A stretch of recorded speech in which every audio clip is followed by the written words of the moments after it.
Hi, this is Ed Pullen, your host on the Banter podcast, where birders talk birding.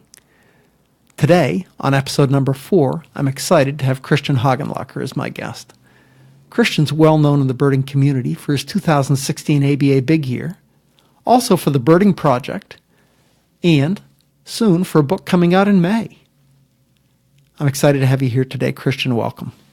Thanks, Ed. It's great to be here with you today. It's really good. Christian, I like to start out by giving my guests just a few minutes to tell their birding story. Everybody got their start somewhere in birding, and how did you get going? And give me a brief rundown of what's happened between then and now. Sure. Well, my birding story is kind of multifaceted, and it starts with both my grandmothers at a very young age. Both of them had influences on me in their own unique ways. My grandmother on the East Coast, my dad's mom, had a bird feeder in her yard in Vermont. And so I grew up watching cardinals and blue jays coming to her bird feeder, and I was just really amazed. Did you visit there? Were you living there? I was living there at the time. Oh, in Vermont. Yes. Okay. Yep. My grandmother, who lived near Seattle, Washington, she was another influence on me, and she had peregrine falcons nesting on the building that she worked in, the Washington Mutual Tower. It's a great bird. And so I'd come and visit her at work and try and find the falcons sitting on her building. Urban Canyons. Stewart and Bell. Yes. Nesting peregrine falcons. They have the video cam there, I think. They do, yes. Yeah. You could watch them in the lobby. Cool. And so you had some early experiences with your grandparents. How did you have mentors, or how did you get going? I did have mentors growing up. It was really neat. My interest in birding really evolved and grew as I grew up. And I never started using binoculars to see birds until high school. That's my son. He says, I don't need those binoculars, Dad. I can see him great. That was me. My main interest from being exposed to falcons at an early age were raptors, which you don't need binoculars to notice a red-tailed hawk on a telephone pole as you pass by. So I was really interested in raptors until high school, when one of my mentors, who was the athletic director at my school, he introduced me to high-quality German optics, and from then on I was hooked. So had Zeiss? So warblers, I did have Zeiss. Oh, wow. So Figures. Warblers, vireos, tanagers, all of those became the beautiful, reachable. colorful birds on the east. They were. Yeah, good. And then then you went to college. Mm-hmm. And when did you get hooked and really into it? You got the birding project thing going and all of that. Right. So I was hooked early on in high school and kind of became more competitive with birding, really trying to spend my days seeking out birds I'd never seen before. So eBird then? eBird then. That was around the beginning of eBird. That was the beginning of eBird. So yeah. I was an early user. And that's when everybody kept score. Right. And so I used eBird as a tool to search out rare birds, and would often go on chases around the Midwest looking for birds that I hadn't seen. You were in the Midwest by then? I was. Okay. My story jumps around through all of the major migratory flyways. Very nice. So I was living in St. Louis and chasing birds on afternoons and weekends in high school, and that's really when the interest took hold and developed. I read the book, The Big Year, and realized that competitive birding was a thing. Oh, yeah. And although it wasn't my thing at the time, I was mostly using the competitive aspect of it to fill in those holes on my life list to see new birds. That's really what interested me. Sure. And when did the whole idea of a big year that you did in 2016, how did that happen? Well, that whole idea really evolved in 2016. It kind of spur-of-the-moment thing. It was a spur-of-the-moment thing, following in the footsteps of... the accidental big year the year before, yeah. Yeah, Neil Hayward. And so I followed his journey and knew what big years were. I knew the basic strategy. You know what you're getting into. And I knew what I was getting into. A lot of challenges came up, and I was wrapping up a film project with a producer. We were making a film for PBS about greater prairie chickens. Oh yeah, I saw that on your website. And telling the story of the American tallgrass prairie. So the funding goals had been reached for that project. Most of it had been filmed, and we were in post-production. Mm-hmm. And I was living in Montana and working with him on that project. And he gave me some money and said, why don't you start filming some rare birds to add to our film library? Very nice. And so I started traveling in January, filming rare birds for him. And some of the funding fell through, and I found myself cut off from that project. And that was about when in 2016? That was About the second week of January. Okay, so you had most of the year left, and Yes. you'd already seen some rarities. I'd seen some rarities. I'd photographed some rarities and filmed some rarities for him, and I kept going for the month of January, relying on my savings, and I ended up seeing over 360 birds in the month of January. Wow. And that was a very good start. I realized I was ahead of the pace of most past big years. You're rocking it by then. Yeah, cool. So you spent your time in the South to begin with, mostly? Yes, Yeah, I'm assuming. I started here in Seattle, January 1st, and crossed the ferry to British Columbia, and then drove down the coast, down I-5 all the way down to San Diego, and then crossed through Arizona, Texas, all the way to Florida. So you swept up the wintering southern birds. I got all the wintering southern birds. The Mexican birds that snuck across, probably. Exactly. So I kind of strategically hit some of the rare birds first. What were some of your early highlights? Oh, the early highlights. Well, day one, the first bird of my big year was a barn owl flying across the road. And it's a good start. And an owl, any species of owl is a good start. Yeah. So that was a highlight. I followed Dorian Anderson on his biking big year, maybe a year or two before that. Yes. And his start with a snowy owl in January 1st on his bicycle at 6 a.m. was great start. Yeah. So I chased rarities. So I ended up seeing, it was a thrush in British Columbia, redwing. Oh, yeah. An Asian thrush. We had that in Olympia several years ago. That's awesome. It's a great bird. It is cool. So I saw that and then made my way down through California and ended up seeing the brown boobies off the coast of San Diego, and then across Arizona where I got the flame-colored tanager. Yeah, that's a good one. The Sinaloa wren and some thrushes, some rare thrushes. Yeah. And so clay-colored thrush in Texas, and just kind of worked my way across the southern United States. Very cool. And then around then you decided to do the big year. Then I ran out of money. And so I really was going for a big month and spending every dollar I had trying to maximize the birds and minimize the expenses. Sure. So I slept out of the back of my Subaru. I ate at McDonald's and largely was self-supported that first month and realized I needed a job. So at the end of the month, I got a job washing dishes, and I lived on an island and was a kitchen assistant. So I washed dishes, I served food. Sure. And so I was in the hospitality industry for the month of February. And I did that off the coast of southern Georgia. So I was close. Worst places? I was close to any rarities that showed up in Florida. And that was the strategy, was on my days off, I could chase rare birds, and that paid off. Good for you. Yeah. Good for you. And then take me through the year, sort of in a nutshell. In a nutshell. So from there, I crossed the country several times across the southern United States in March and April, and hitting spring migration, getting the spring chickens in the Mountain West, rosy finches, owls up in frozen Colorado and Wyoming at the time. Then I kept on hitting spring migration pretty hard across the southern United States. I ended up driving back to California and birding my way through California up to Washington on that repositioning cruise where I we met. remember that. Yes. I visited the biggest week in American birding, cleaning up those spring migrants, and then I headed to Alaska. And I was fortunate enough to get on a pelagic trip on the way to Attu. Oh, cool. And spend almost 3 weeks in Alaska looking for rare birds. It's a dream I've always had and have yet to pull off. I need to pull a trigger on that. You should. There's spots still left on this year's Attu trip. I've heard there are. Shameless plug. Are you going to be on that? We'll see. We can talk about that. Yeah. Okay. So you kind of hit the vagrants in the islands of Alaska, and I think you went to Nome and the Anchorage and the usual. Yes. More common spots. Yes. In Alaska. And then I spent the summer kind of cleaning up birds that I missed. And my goal, believe it or not, was just to see 700 species. Well, 700, I mean, when I grew up in birding over the last 700 was a big number.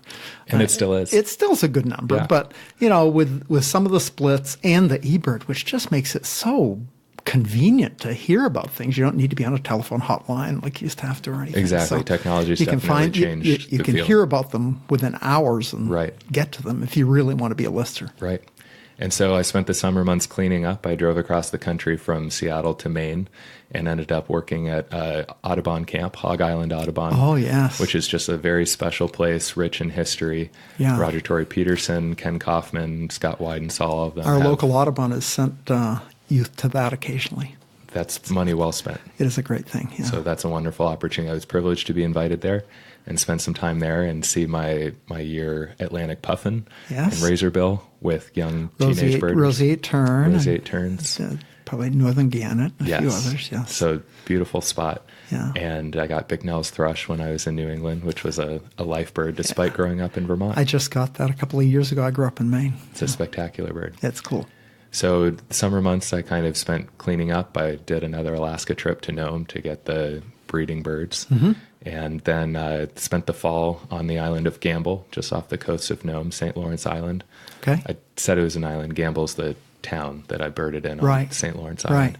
Right. And then kind of played catch up and hit some of the fall and winter birds, chickens and owls, and then spent the end of the month, December, chasing a couple more rarities and searching for dovekie off the coast of Cape Cod. Yeah. Do you have that yet? I did see a dovekie. I didn't count it. It was difficult choice, but not quite the view I want to be sure that's what it was. That's still one of my target birds. I have not. I'd like better looks, and I know they're out there, but some years they're in great numbers, and sadly 2016 was not one of those years. The years I've visited Maine in the winter have not been the right years. Yeah, I grew up in Maine, so that's why I mentioned my family's back there. I go back quite a lot in the summer, and it's so hard traveling in the winter. I try not to get stuck in the Chicago airport or someplace. I know what Maine in winter's like. I was born there. Oh, really? Yeah. Where? In Brunswick. Brunswick. I went to school at Bowdoin. Oh, okay. I went to Bowdoin College, and it was my undergrad school. Very neat. I know the area pretty well. That's great. Still have friends there. Cool. So you finished up your big year. What was your number? I saw officially 752 species. That is ridiculously cool. Congratulations. Thank you very much. I heard a podcast. I heard Laura Keene. Was she the photographer who did the photographic big year? Yes, she was. And she was on a podcast with, I think, the Birders Digest podcast, This American Birding or something like that. And she spoke highly of you as a incredibly talented, ambitious, crazy birder who had to work part of your way through the year while the rest of them relied on more reliable funding. Sure. Laura's an extremely talented photographer and a very close friend of mine. Yeah, cool. Unlike the big year narrative that's shown in Hollywood of big year birders being at each other's throat, but at the same time, some being friends. 2016 was definitely a very dramatic year for the first time in history, 4 big year birders, all going for the record in a serious attempt. And 2 of you, yourself and Olaf, being fairly public about it with a blog, and the Australian fellow, I'm blanking on John. It was a little harder to follow. He didn't eBird regularly or hardly at all, and so it's a little. You saw his numbers here and there, but they were harder to follow. And then Laura just did it, and I didn't hear much about it at the time. Right. I think that landscape of how big year birders are sharing their year with others is changing. And I'm pleased to have started off with the goal to share my big year and to be working throughout the year at connecting people with birds. That was part of my epic mission of the Birding Project. Right. So tell us more about the Birding Project and Epic. I kind of get the E, the I, and the C. The P, I don't quite understand. I mean, how how that's working for you. Sure. And so the Birding Project I started at the end of January and during the month of February on my big year as an outreach arm of doing a big year. Most big years usually revolved around the personality of the birders. Right. If you think about record-breaking big years, you have a name, historically a male, a white older male attached to the big year, which seems to be, in a lot of people's minds, the only demographic for big year birders, but that can't be further from the truth. And so I really tried to have my big year, instead of it revolving around me, revolving around the ideas that I was trying to incorporate into the big year. And so I came up with an acronym, EPIC, for my big year. The E is to engage people with birds, promoting learning. Mm-hmm. You did a good job of that. Thank you. The P was to preserve bird habitat in urban and rural areas. And I saw that. Is that a longer term goal, or how is that working? Definitely. Bird habitat preservation isn't something that you can really just, go out one day and check the box at the end of the day and say, yep, we did that. Yeah. So throughout the year, part of the engaging people and educating people helps to preserve that habitat. Sure. There were many opportunities I had to work with different stewards of the land and different conservation organizations to actually help them do habitat restoration. I helped reseed a prairie with native prairie plants in urban Illinois, just outside the suburbs of Chicago. Mm-hmm. And that's where I saw bobolinks and other birds. And so I tried to specifically go to places that I knew I could make a difference. Very cool. Very cool. And then the I and the C? So the I stands for inspire, and birds are naturally inspiring to me and uplifting my thought. And I dealt with a lot of challenges throughout the year, and focusing on birds helped teach me life lessons. And so I thought that my actions, how I approached doing a big year, the attitude that I had, and the work that I was doing, I was hoping would be an inspiration for others. Very cool. Very cool. We'll get to your book here in a little bit, but hopefully that will be one more part of your inspiration. It's definitely ongoing. Good. And the C is? Connect birds and habitat, connect people and birds using technology responsibly. I get that, the technology tell us the technology responsible part of that, sure. Responsibly part of that phrase. Sure. Well, we've discussed a little bit the impacts of eBird and how technology is really changing the birding landscape and changing what doing a big year looks like. Right. With information at our fingertips, it's easy to chase after birds or to know where birds are. So that element of mystery is now out of the equation. But with technology at everyone's fingertips comes an ethical responsibility to use that technology in a way that doesn't hurt birds or doesn't impact them negatively. So responsible use of playback, of trying to attract birds or get a bird to come out or show itself at a rare bird stakeout. I watched your baiting owls video. Sure. Disgusting. Unfortunately, baiting owls is still a practice that many photographers are doing right now. It's February. It was shocking. Check it out on the Birding Project. I don't remember the date of that video, but I bet I posted it during February. Is there a search bar on season. your site? I'm not sure, but anyway, I just looked at it and I said, baiting owls. How do you bait an owl? It's a recent blog post, relatively speaking, under the blog section, so you can find it there. Yeah, wow, you should check it out. It's pretty cool. Pretty cool to see, pretty awful to see too. There are some neat photos attached to that blog, and I reached out to a community of photographers to say I'd like to solicit photos that you would like to share that have been taken of owls responsibly. So all of the pictures of great gray owls and other species in that blog post are all from other photographers. They're not my own works. Who don't do that kind of junk. Who don't do that. And so I'm hoping that through that blog post you can see you don't need to treat owls in an unethical way to get the shot. Yeah, cool. So your website, thebirdingproject.com, easy to check out. I'll put a link in the podcast notes. But since then, you've moved on. It's been all of 2007. That was 2016, 17, and 18, and a little bit of 19. So 2 and a little bit years since then. What's happened? So I returned to teaching after the Birding Project and my big year, and with little maintenance to the website. Right now I'm working on overhauling the website and adding some new features and creating a store space. But since then I've been teaching at a high school, an alternative high school in the mountains of Colorado. It's a residential school, and so there's 12 students or 13 students now that live there on campus. And the focus is character development and challenging activities other than academics. So we rock climb, snow ski, whitewater kayak. We do a lot of really pretty cool stuff. It doesn't feel like work most days. Yeah. And so it's been a privilege to be there and to be working with high school age students. How did you even hear about that? Did you get a break? How'd you get a job like that? That sounds like a pretty cool job. It is very cool. I had a mentor growing up who actually founded the school. Oh, okay. And so there was a personal connection there. Not what you know, but who you know. That always helps. Exactly. And so I ended up returning to that school for a week during my big year in March, and took a week off of birding spring migration to help teach students about birds. They were doing an ornithology unit. And so I helped them. We went on an expedition to the canyon country in New Mexico, and ended up, learning about ancestral Puebloans and the importance that birds played in that culture. And it was a very neat trip and time very well spent. And also it was nice to have a paycheck for a week of work. Yeah, that always helps too. Yeah. That always helps too, especially when you're living frugally, as it sounds like you were on your big year. So you've written a book. Tell us about that. That was probably part of the plan, at least in the back of your mind as you were doing the year. Definitely. And not only in the back of my mind, it was in the front of my mind as I was doing a big year. I really lived day to day. And so I was conscious the whole time of the fact that I was writing my story. And that helped keep me engaged. It helped keep me moving forward, because I realized that this was my story and I was living it and I had full control over it.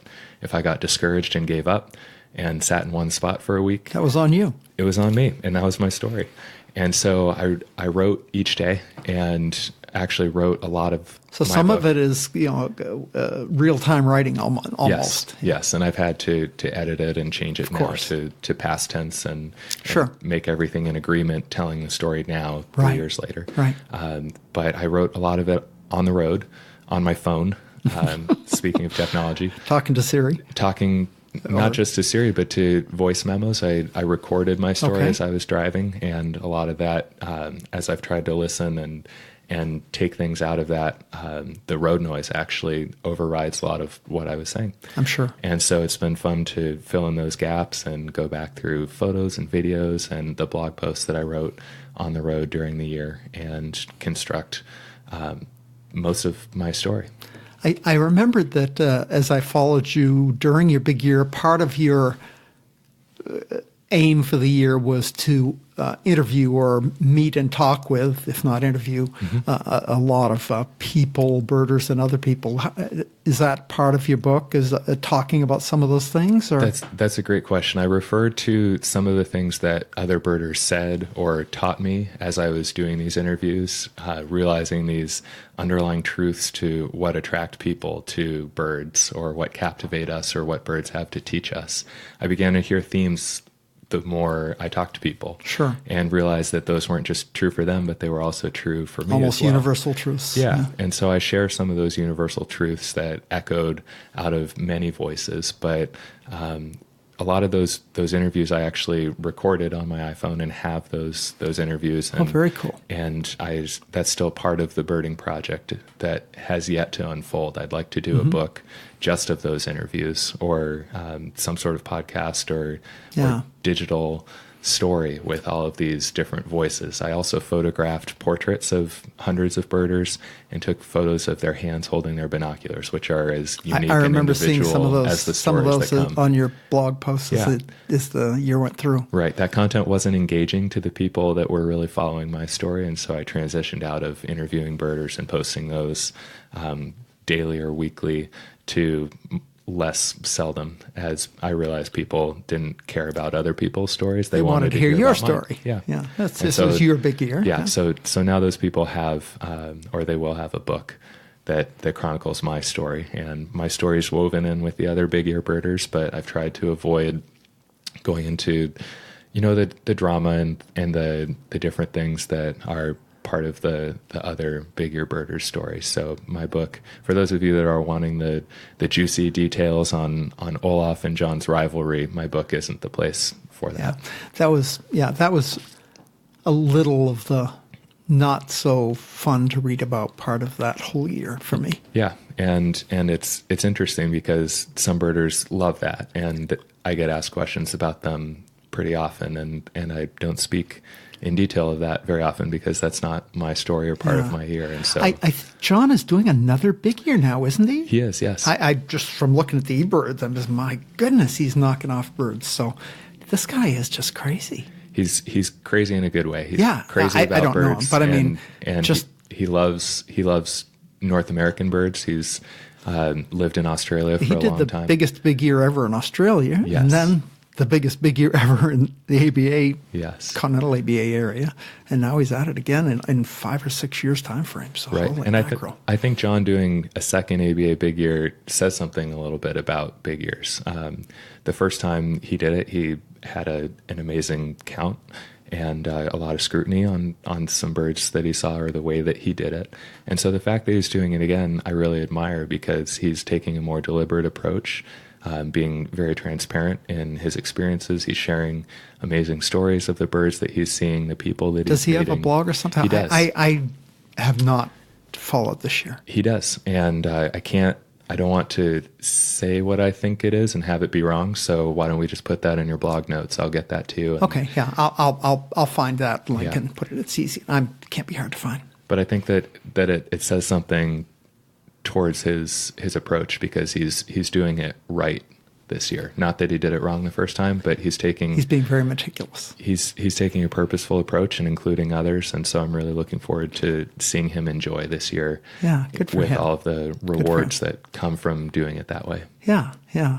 He was sort of in the background a little bit that year, especially with Olaf being so, writing these gigantic blog posts. I had to quit partway through the year. They were so long I couldn't read them.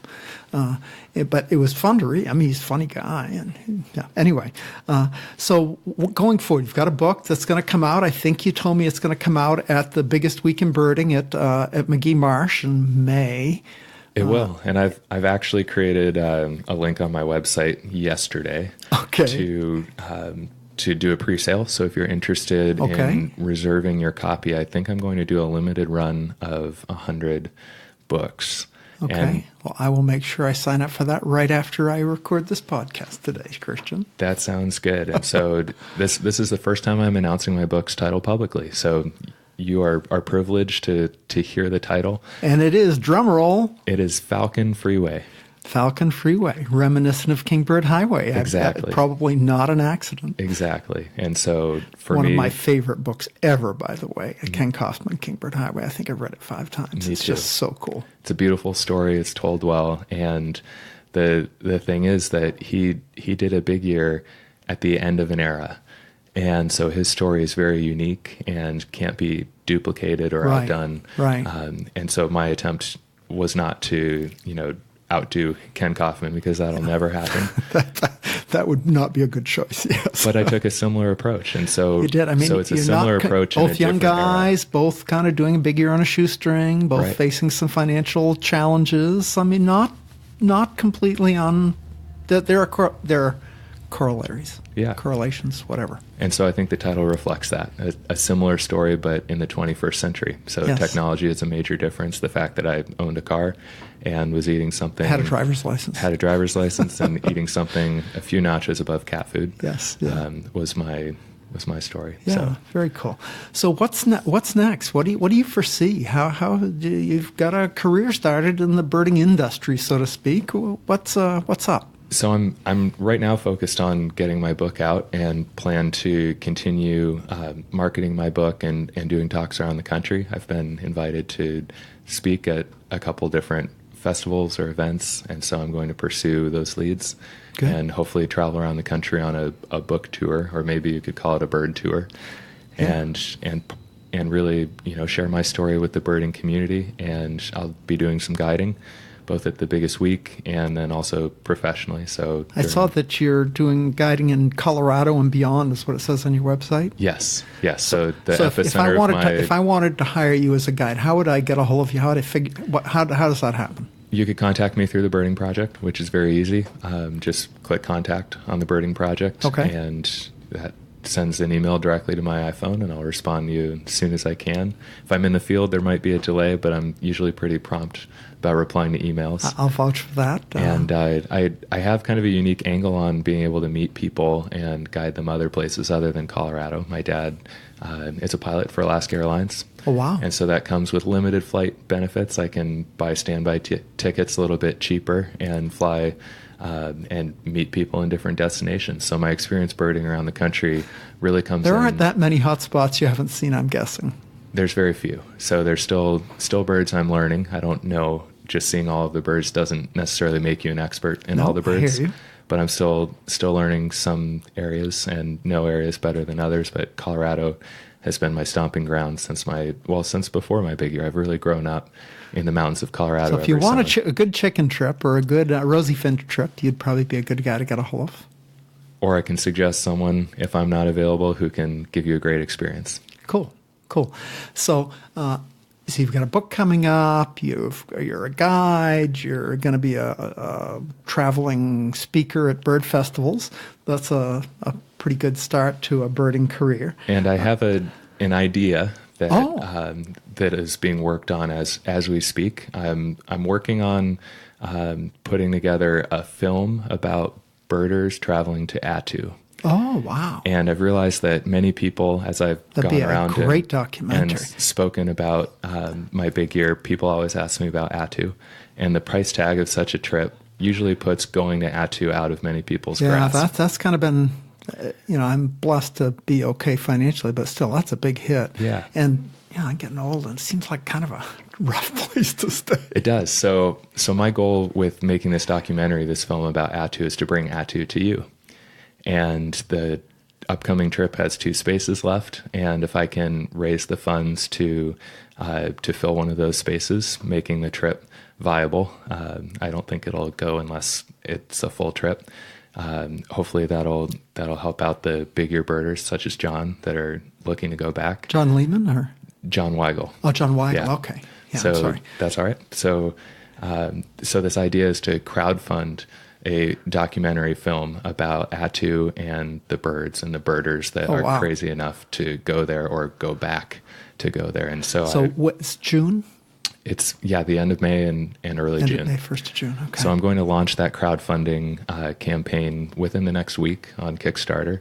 Very cool. And there's different levels of perks for different levels of contributions that range from getting a postcard from Attu to receiving a digital download of the film once it's finally produced, to DVD of the film, to a private screening of the film. So very cool. Audubon societies or organizations that would like me to come and speak about Attu and do a slideshow and show the film, if they contribute to that and it becomes a reality, I'll be doing that. That sounds like a doable thing. Crowdsourcing is a great tool for lots of projects, and with your social media experience, you'll knock it dead. Good for you. We'll see. Thank you. Good for you. But you need 2 more people. Anyone out there want to go to Attu?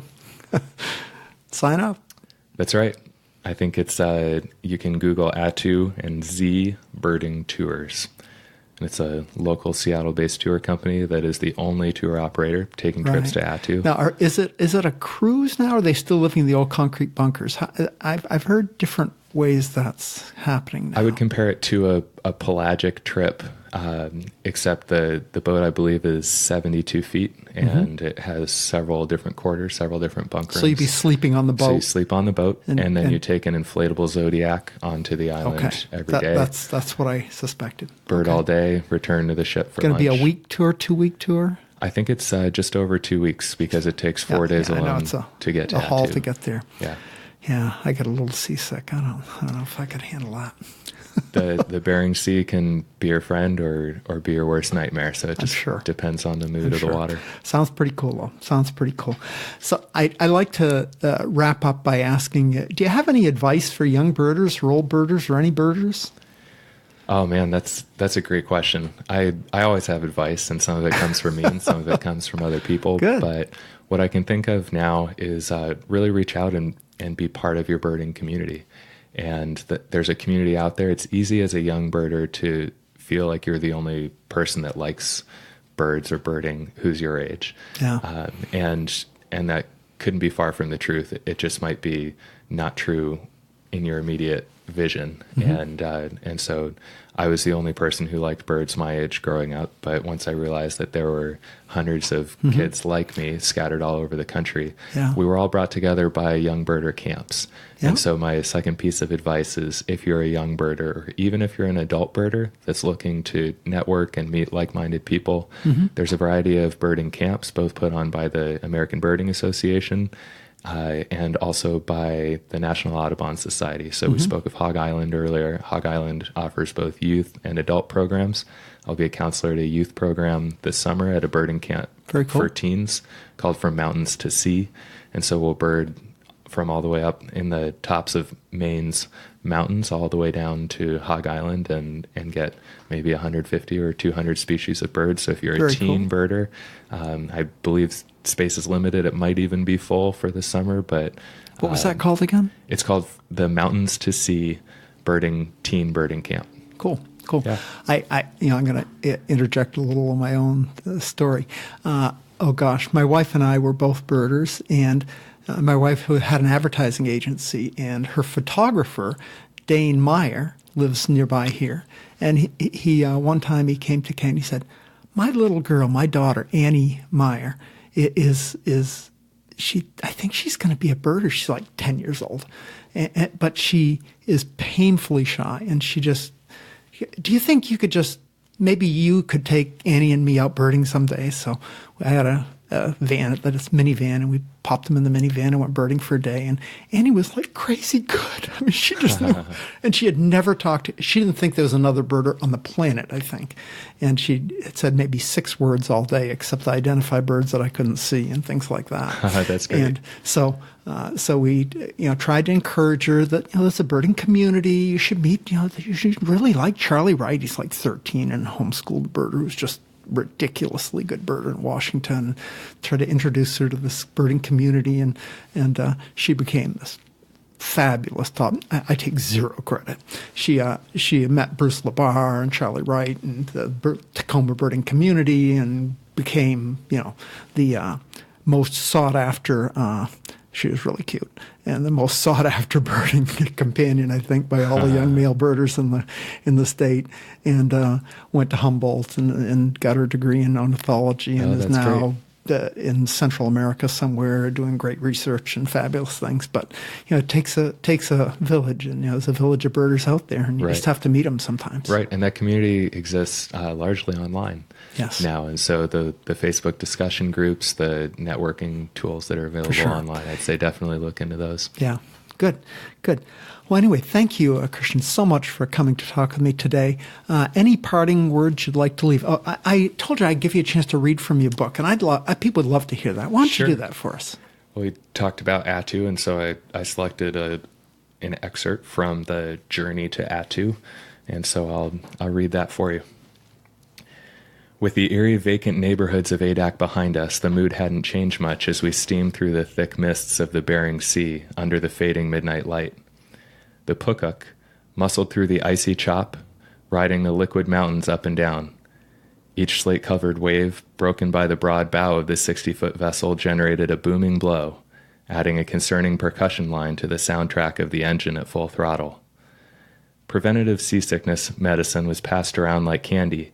Each person eagerly swallowed some sort of pill or ginger product and then disappeared into their respective stateroom for the night. Left to my own decisions, I headed to my bunk and curled up under the warm flannel duvet and drifted off into a peaceful rest. The following morning, the crashing waves against the boat's bow woke me from a deep sleep. I lost my balance as I dropped off the top bunk, forgetting that the ground wasn't always in the same place on a boat. I carefully worked on standing up and walking around the ship a bit on my new sea legs. I eagerly ate a big breakfast, which was surprisingly gourmet for being prepared on a boat. Nicole, our chef for the trip, was busily cooking bacon and was taking egg orders as birders awoke and emerged from their pill-induced slumbers. Some people didn't get up at all, and I didn't see them for several days. Whale! Off our starboard side, hundreds of yards away, I spotted a dark shape breaking the surface of the water. Swarms of birders added to the grandeur of the sight. Swarms of birds added to the grandeur of the sight. At a distance, the whale seemed to linger on the surface a little too long. Why wasn't it diving? As we steamed closer and our views improved, the Leviathan morphed into a recently deceased floating island of blubber. Hundreds of fulmars were perched on and around the carcass, and a cloud of birds evaporated as the boat approached. It was a sperm whale, a large, blocky-shaped beast drunkenly tipped on one side, a floating island of food for ravenous seabirds.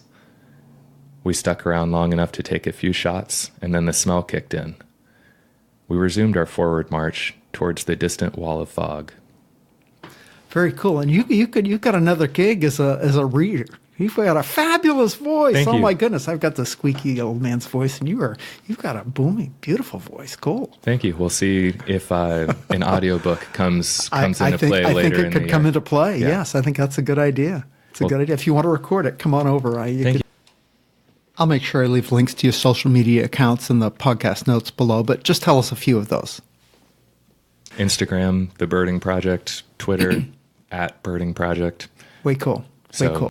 That wraps up episode number 4 of the Bird Banter podcast, where birders talk birding. Thanks to Christian Hagenlocher as our guest today. You'll find below in the podcast notes links to many of the things we talked about today. In addition, be sure to subscribe to the Bird Banter podcast on the iTunes Store, Google Play, Spotify, Stitcher, or wherever you find your podcast feeds. Make sure you leave comments, give me a rating, that helps, and you can find me on social media feeds. They'll be listed below. Thanks again for listening to the Bird Banter podcast. Good day, good birding.